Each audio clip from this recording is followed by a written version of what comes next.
Dear students, UGC வந்து நம்மளுக்கு ஒரு அதிரடி வார்னிங் கொடுத்திருக்காங்க. என்ன வார்னிங் அப்படின்னு பாக்குறீங்களா? நீங்க கவுன்சிலிங் மூலமா இன்ஜினியரிங் கோர்சஸ் அல்லது மெடிக்கல் கோர்சஸ் அல்லது நீங்க வந்து பாராமெடிக்கல் கோர்சஸ், ஹோட்டல் மேனேஜ்மெண்ட் அல்லது ஏதாவது நீங்க ஒரு ஆர்ட்ஸ் அண்ட் சயின்ஸ் காலேஜ்ல கூட நீங்க கவுன்சிலிங் மூலமா ஒரு கோர்ஸ்ல போய் ஜாயின் பண்றீங்க. ஜாயின் பண்ணும்போது அந்த காலேஜ்ல என்ன கேட்பாங்க? உங்களுடைய ஒரிஜினல் சர்டிபிகேட்ஸ் எல்லாத்தையும் கேட்பாங்க. பிளஸ் ஒரு அமௌண்ட் வந்து பே பண்ண சொல்லுவாங்க. அது depends upon the college and கோர்ஸை பொறுத்து இருக்குது. சோ நீங்க அதுல சர்டிபிகேட்ஸையும் நீங்க கொடுத்து நீங்க அமௌண்ட் பே பண்ணி நீங்க படிச்சுட்டு இருக்கும்போது உங்களுக்கு பிடிக்கல, எனக்கு வந்து அந்த காலேஜ் பிடிக்கல, அந்த கோர்ஸ் பிடிக்கல, நான் வெளியே வரணும், அப்படி வெளியே வந்தா அந்த இன்ஸ்டிடியூஷன் வந்து என்னுடைய அமௌண்ட்டை ரீஃபண்ட் பண்ணுவாங்களா, என் சர்டிபிகேட்ஸ் எல்லாத்தையும் கொடுப்பாங்களா அப்படின்னு கேட்டீங்கன்னா எஸ் அஃப்கோர்ஸ் கண்டிப்பா கொடுத்தே ஆகணும் அப்படின்னு சொல்லிட்டு நம்மளுடைய யூஜிசி வந்து ஃபீஸ் ரீஃபண்ட் பாலிசின்னு சொல்லிட்டு நம்மளுக்கு ஒரு சர்க்குலர் வந்து இந்த வருஷத்துக்கு நம்மளுக்கு ரிலீஸ் பண்ணியிருக்காங்க. ஸோ அந்த சர்க்குலர் தான் நான் இங்க போஸ்ட் பண்ணியிருக்கேன். என்ன அப்படின்னு பாத்தீங்கன்னா அந்த சர்க்குலர்ல அவங்க மெயினா சொன்னது என்ன விஷயம் அப்படின்னு பாத்தீங்கன்னா, செப்டம்பர் 30 நீங்க எந்த காலேஜ்ல இருந்து நீங்க டிஸ்கண்டினியூ பண்ணாலும் ஃபுல் அமௌண்ட் ரீஃபண்ட் பண்ணணும் அப்படின்னு சொல்லியிருக்காங்க. ஸோ செப்டம்பர் 30 மேல அப்படின்னா அவங்க வந்து கண்டிப்பா ஒரு 1000 ரூபாய் இந்த ப்ராசஸிங் ஃபீ மட்டும்தான் பிடிக்கணும். 1000 ரூபாய் தான் பிடிக்கணும். நாட் மோர் தென் 1000 ருபீஸ்க்கு மேலையும் பிடிக்க கூடாது. அதுக்கும் ஒரு டைம் சொல்லியிருக்காங்க. எந்த டேட் வரைக்கும் அப்படின்னு பாத்தீங்கன்னா 31 அக்டோபர் வரைக்கும் அவங்க வந்து டைம் கொடுத்திருக்காங்க. சோ மை டியர் ஸ்டூடெண்ட்ஸ், நீங்க கவுன்சிலிங் மூலமா நீங்க எந்த கோர்சஸ் நீங்க போய் ஜாயின் பண்றீங்களோ அங்க பிடிக்கல அப்படின்னா கண்டிப்பா இந்த பிடிஎஃப், இந்த யூஜிசி ரீஃபண்ட் பாலிசி பிடிஎஃப் வந்து உங்களுக்கு வாட்ஸ்அப்ல அட்டாச் பண்றேன். இது எல்லாருமே ஒரு பிரிண்ட் அவுட் எடுத்துக்கோங்க. சோ பிடிக்கலங்கிற பட்சத்துல நீங்க டிஸ்கன்டினியூ பண்ணிட்டு வெளியே வரணுங்கிற பட்சத்துல கண்டிப்பா அவங்க அமௌண்ட் நீங்க எவ்வளவு பே பண்ணியிருந்தாலும் ரீஃபண்ட் பண்ணி தான் ஆகணும். அப் டு இந்த ப்ராசஸ் வந்து எத்தனாம் தேதி வரைக்கும் சொல்லியிருக்காங்கன்னா செப்டம்பர் 30 வரைக்கும். சோ செப்டம்பர் 30 மேலன்னா 1000 ரூபாய் மட்டும்தான் ப்ராசஸிங் ஃபீ பிடிக்கணும். அதுவும் டைமிங் எப்பவும் பாத்தீங்கன்னா அக்டோபர் 31 வரைக்கும்.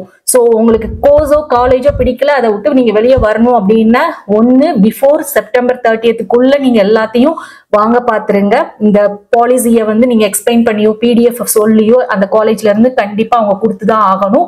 அதே மாதிரி அதுக்கு மேல ஆயிடுச்சுன்னா நம்மளுக்கு டைமிங் வந்து அக்டோபர் 31 வரைக்கும் தான் கொடுத்துருக்காங்க. செப்டம்பர் 30க்கு மேலன்னா அப் டு அக்டோபர் 31 வரைக்கும் ஒரு 1000 ரூபாய் பிடிச்சிட்டு என்ன பண்ணுவாங்கன்னா மீதி அமௌண்ட் உங்களுக்கு ரீஃபண்ட் பண்ணிடுவாங்க. அண்ட் ஆல்சோ உங்க சர்டிபிகேட்ஸ் எல்லாத்தையுமே ஹேண்ட் ஓவர் பண்ணிடுவாங்க. ஸோ இது வந்து நம்மளுக்கு கிடைச்சது வந்து யூஜிசியோடைய மிகப்பெரிய ஒரு நல்ல நியூஸ், ஒரு அதிரடியான நியூஸ் தான். பட் நல்ல வார்னிங். ஸோ இது யாரும் மிஸ் பண்ணிடாதீங்க. ஒரு 5 category of percentage of amount வந்து ரீஃபண்ட் பண்ணணும் அப்படிங்கறத மென்ஷன் பண்ணிருக்காங்க. ஸோ ஃபர்ஸ்ட் கேட்டகரியில 100% ஆஃப் ஃபீஸை வந்து ரீஃபண்ட் பண்ணிடணும். எப்போ அப்படின்னு பாத்தீங்கன்னா நம்மளுக்கு எப்போ காலேஜ் வந்து ஓபன் பண்றாங்களோ ஸ்டார்ட் பண்றாங்களோ அந்த 15 டேஸ் அதுக்கு மேல இருந்தாலுமே அவங்க என்ன பண்ணிருந்தா 100% அமௌண்ட்டை வந்து ரீஃபண்ட் பண்ணணும்னு சொல்லியிருக்காங்க. இது இன்ஜினியரிங் காலேஜ் எப்போ ஓபன் பண்றதாக ஏஐசிடி வந்து ஒரு சர்க்குலர் ரிலீஸ் பண்ணிருக்காங்க. எப்போ அப்படின்னு பாத்தீங்கன்னா செப்டம்பர் 15 காலேஜ் ஓபன் பண்றதா சொல்லியிருக்காங்க. சோ கிட்டத்தட்ட நம்மளுக்கு இந்த மெடிக்கல் அண்ட் பாராமெடிக்கல் கோர்சஸ் எல்லாத்துக்குமே பாத்தீங்கன்னா செப்டம்பர் மந்த் நம்மளுக்கு என்ன பண்ணிருவாங்கன்னா காலேஜ் வந்து ஓபன் பண்ணிருவாங்க. சோ நீங்க எப்ப நீங்க வந்து காலேஜ்ல வந்து அட்மிஷன் போடுறீங்களோ அதுல இருந்து ஒரு 15 டேஸ் ஆர் மோர் அதுக்கு 100% அமௌண்ட் நீங்க கட்டின ஃபுல் அமௌண்ட் ரீஃபண்ட் பண்ணணும். 90% செகண்ட் கேட்டகரிக்கு வந்து என்ன சொல்லிருக்காங்கன்னா நீங்க அட்மிஷன் போட்டதுல இருந்து லெஸ் தென் 15 டேஸ் பிஃபோர்க்கு முன்னாடி பண்ணிடணும். 80% தேர்ட் கேட்டகரிக்கு வந்து 15 days or less after the admission சொல்லியிருக்காங்க. ஃபோர்த் வந்து 50% 30 டேஸ் ஆர் லெஸ் அப்படின்னு சொல்லியிருக்காங்க. ஸோ மை டியர் ஸ்டூடெண்ட்ஸ், நம்மளுக்கு யூஜிசி கொடுத்த இந்த அதிரடி வார்னிங் வந்து நல்ல ஒரு விஷயம். ஸோ நீங்க எந்த காலேஜ்லயாவது நீங்க அட்மிஷன் போட்டிருக்கீங்க, பணம் கட்டியிருக்கீங்க, வெளியே வரணும் அப்படின்னு நினைச்சீங்கன்னா இந்த பிடிஎஃப் டாக்குமெண்ட் எடுத்துட்டு போய் நீங்க கண்டிப்பா கேட்கலாம். கண்டிப்பா அந்த காலேஜ் வந்து உங்களுக்கு திருப்பி கொடுக்கணும். ஸோ இது நம்மளுக்கு கிடைச்ச மிகப்பெரிய ஒரு நல்ல நியூஸ். இது நல்ல ஒரு வார்னிங் சைன் கூட. ஸோ எந்த இன்ஸ்டிடியூஷனை நம்மளை ஏமாத்தணும்னு நினைக்க முடியாது. இந்த வாய்ப்பை வந்து தவற விட்டுறாதீங்க. கண்டிப்பா ஒவ்வொரு ஸ்டூடெண்ட்ஸும் உங்களுக்கு பிடிக்கல அப்படின்னா கண்டிப்பா அந்த காலேஜ்ல போய் நீங்க இதை காமிச்சு கூட என்ன பண்ணிக்கோங்கன்னா உங்க அமௌண்ட்டை ரீஃபண்ட் வாங்கிக்கோங்க. ஹோப் உங்களுக்கு வந்து கண்டிப்பா யூஸ்ஃபுல்லா இருந்திருக்கும்னு நினைக்கிறேன். உங்களுக்கு இந்த வீடியோ பிடிச்சிருந்தா லைக் பண்ணுங்க.